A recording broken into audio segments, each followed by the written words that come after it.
This video is a follow-on from the art appreciation class that I've constructed and put on the website.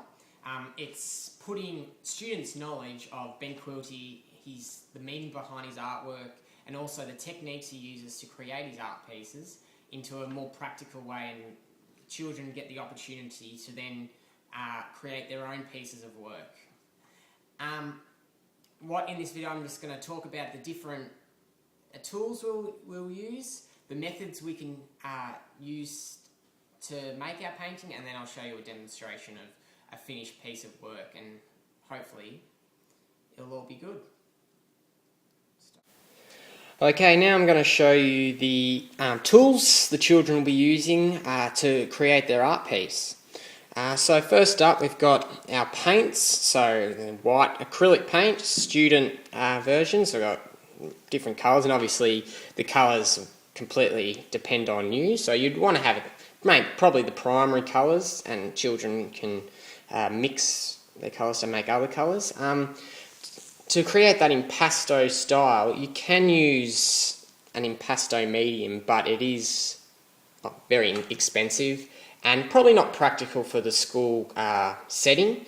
But glue, I found, does work quite well when added to the paint. Doesn't change the colour of the paint, but it just creates it to become thicker, and it also enhances the drying time, as you know, the properties in the glue. I read somewhere that Quilty tried to find really big cake decorating tools for his art pieces, and that's how he gets that really big brush strokes and fast brush strokes. So what the children can use, we can use plastic spoons, plastic knives, and you know, I've got a couple of cake decorating tools here actually. It's for the big, we can do big lines, and I'll show you that next up, on how we can use these tools to paint our picture. So yeah, they're quite good to use, because a lot of children, you know, probably used to just having a paintbrush to paint on in art, so it's a really good thing for them to use. It's quite important for the teacher to show the students how we will be using the equipment that's provided for them.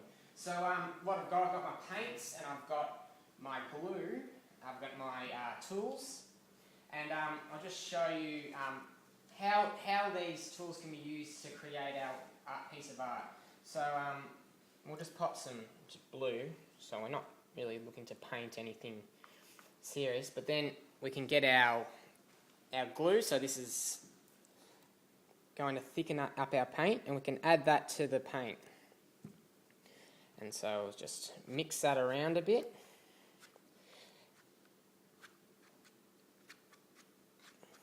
So although it's not as good as the impasto medium, it still does thicken up the paint we are using.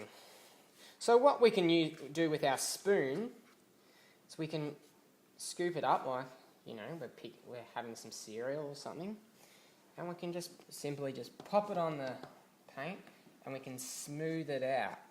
We can use the back of it to smooth it over. So I can create a circle, and we can see how it's thick in the thing.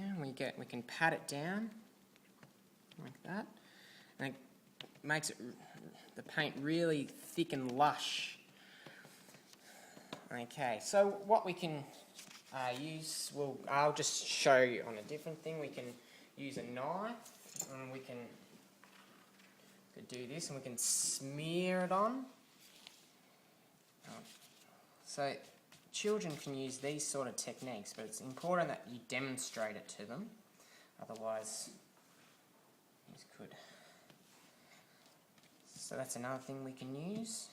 We can use the knife to smear the paint on, so we get some different textures in our painting. Obviously, if we're using our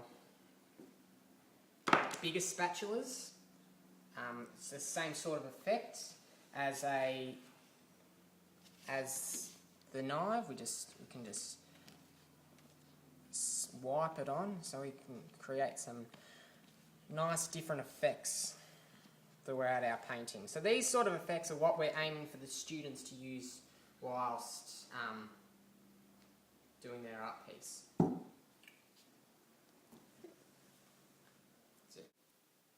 So I've taken the time to do a demonstration of a piece of work using inspiration from Ben Quilty. As you can see, or you can't see, this is a painting I've done of a cityscape.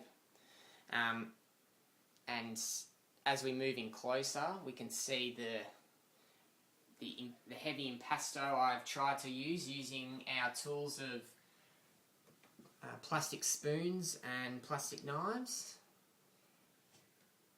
and it does really have a really good effect.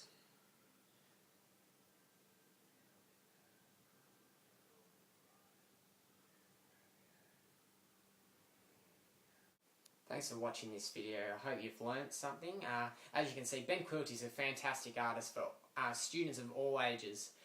By watching this video, hopefully you have got the confidence and now some experience to take Ben Quilty's work into the classroom to broaden children's horizons with art, and also give them the opportunity to explore different techniques artists can use.